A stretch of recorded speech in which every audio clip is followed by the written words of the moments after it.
जीत आपकी, सोच आपकी। एक बार की बात है, एक विज्ञान प्रयोगशाला में एक प्रयोग किया गया। एक बड़े शीशे के टैंक में बहुत सारी छोटी छोटी मछलियां छोड़ी गई और फिर ढक्कन बंद कर दिया। अब थोड़ी देर बाद एक बड़ी शार्क मछली को भी टैंक में छोड़ा गया, लेकिन शार्क और छोटी मछलियों के बीच में एक कांच की दीवार बनाई गई ताकि वो एक दूसरे से दूर रहे। शार्क मछली की एक खासियत होती है कि वो छोटी छोटी मछलियों को खा जाती है।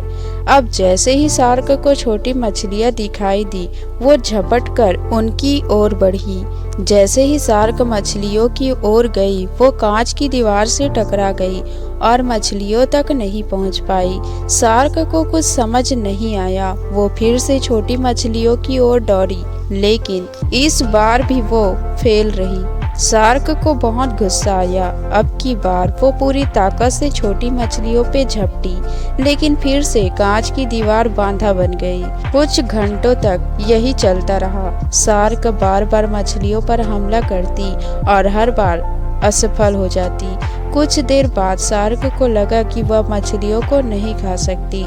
यही सोचकर शार्क ने हमला करना बंद कर दिया। वो थक कर आराम से पानी में तैरने लगी। अब कुछ देर बाद वैज्ञानिक ने उस कांच की दीवार को शार्क और मछलियों के बीच से हटा दिया। उन्हें उम्मीद थी कि शार्क अब सारी मछलियों को खा जाएगी, लेकिन ये क्या, शार्क ने हमला नहीं किया। ऐसा लगा जैसे उसने हार मान लिया हो कि अब वो छोटी मछलियों को नहीं खा पाएगी। काफी देर गुजरने के बाद भी शार्क खुले टैंक में भी मछलियों पर हमला नहीं कर रही थी। इसे कहते हैं सोच। कहीं आप भी तो शार्क नहीं? हाँ, हम में से काफी लोग उस शार्क की तरह ही हैं, जो किसी कांच जैसी दीवार की वजह से ये मान बैठे हैं कि हम कुछ नहीं कर सकते। और हम में से काफी लोग तो ऐसे जरूर होंगे जो शार्क की तरह कोशिश करना भी छोड़ चुके होंगे। लेकिन सोचिए, जब टैंक से दीवार हटा दी गई, फिर भी शार्क ने हमला नहीं किया, क्योंकि वो हार मान चुकी थी। कहीं आपने भी तो हार नहीं मान ली? कोई परेशानी हमेशा नहीं रहती।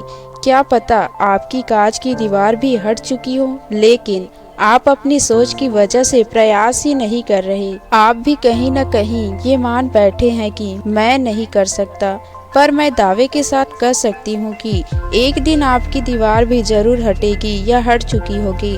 जरूरत है तो सिर्फ आपके प्रयास की। तो सोचिए मत, प्रयास करते रहिए, आप जरूर कामयाब होंगे। और आपको ये स्टोरी अच्छी लगी हो तो मेरे चैनल को सब्सक्राइब जरूर करें और कमेंट बॉक्स में कमेंट करके जरूर बताएं कि आपको ये स्टोरी कैसी लगी।